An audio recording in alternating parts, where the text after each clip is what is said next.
So yes, on that question from OLBC about which platform to use, this is back to me to talk to you a little about our experience on platforms and the help that we provide.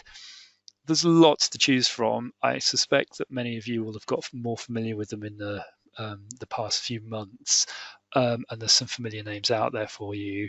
What we've found is that they all do things slightly differently, and they all have different advantages and different disadvantages. Some help you with the administration of the event that you're running or the live online learning that you're running, and they all have some form of learner interaction, but some are better than others. So I can tell you a bit about what we know. GoToMeeting, I think many of you will be familiar with this. It's a meeting platform, so it's designed to facilitate online meetings, but it can be used for online learning in certain ways. But it's important to make the distinction between the two. So it allows direct interaction between participants and presenters and organisers. So, for example, it has a chat function. People share their webcams. It's very much about running a virtual meeting between a group of people. It works well for a smaller number of participants, and it tends to be better suited for meetings rather than learning. But as I say, it can work for learning. For example, you might consider using GoToMeeting for something like a virtual clinic format, or for a smaller learning group where you're after a lot more interaction. So perhaps something where you're working with sort of 10 to 12 people and you want a lot of interaction between them and close tutoring, then GoToMeeting will probably work well. In terms of administration, you don't register for GoToMeetings, you just provide a link. So there's no system for registration as part of that. And there's pluses and minuses with that. If you want to make sure that only certain people attend your event, then that's got some disadvantages. You have to be careful how you share the link. If you want as many people as possible to attend or it to go widely, then GoToMeeting works well. GoToWebinar we're on now. So everybody is, to some extent, is familiar with GoToWebinar.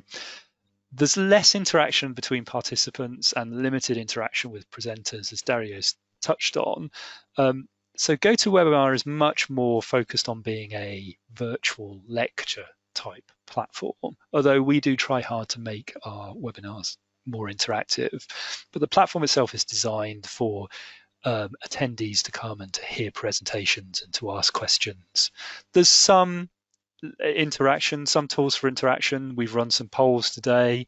We can provide handouts. There's no breakout rooms as such, but there are ways that we can interact with you directly, but that's all under the control of the presenters. There's no chat function so that people can talk between each other, and that's a deliberate design choice in terms of running a webinar.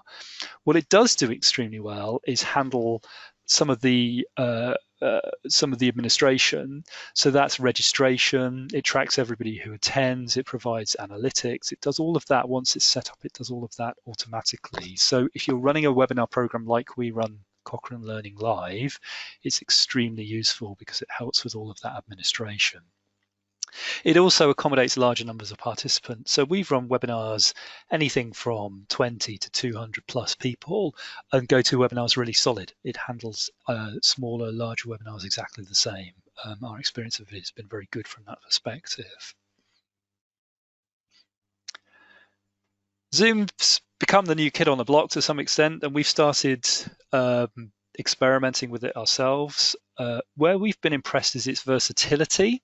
So we found it's lent itself really well to not just to meetings and webinars, but also to virtual workshops, virtual classroom type formats. So it's worked very well from that perspective. It's lower cost than the GoTo suite.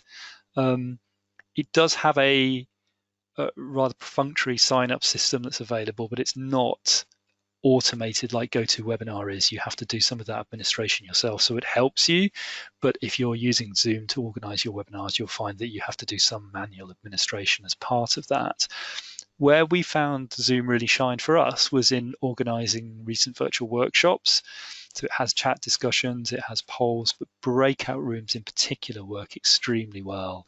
So we were able to organize small group discussions as a part, a sort of 20-25 minute part of a virtual workshop, along with other interactivities and presentations, and it worked really well that people could go into individual rooms virtual rooms and have a facilitated conversation and then come back and feedback.